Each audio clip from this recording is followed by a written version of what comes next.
लंबवत अपघर्षण से नदी की तली है वो गहरी होगी या नदी की चौड़ाई बढ़ेगी?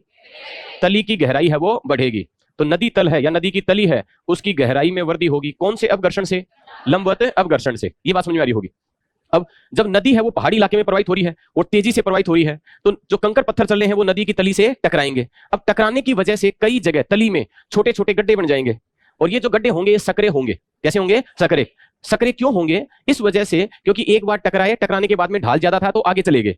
तो सकरे और गहरे जो गड्ढे बनेंगे उनको कहा जाता है जल गर्तिका। क्या कहा जाता है? जल गर्तिका कहा जाता है। गर्तिका का मतलब छोटा गड्ढा, गर्त का मतलब गड्ढा, गर्तिका का मतलब छोटा गड्ढा। तो जल गर्तिका है ये कौन से अपघर्षण से है वो बनेगी? लंबवत अपघर्षण से। आईएएस प्रीलिम्स के एग्जाम में पहले के समय में पूछा हुआ है जल गर्तिकाएं नदी के कौन से अपघर्षण की परिचायक होती हैं? लंबवत अपघर्षण। इन्हीं को कहा जाता है पोर्ट होल्स। क्या कहा जाता है? पोर्ट होल्स कहा जाता है। तो जल गर्तिका लंबवत अपघर्षण है उसको बताती है।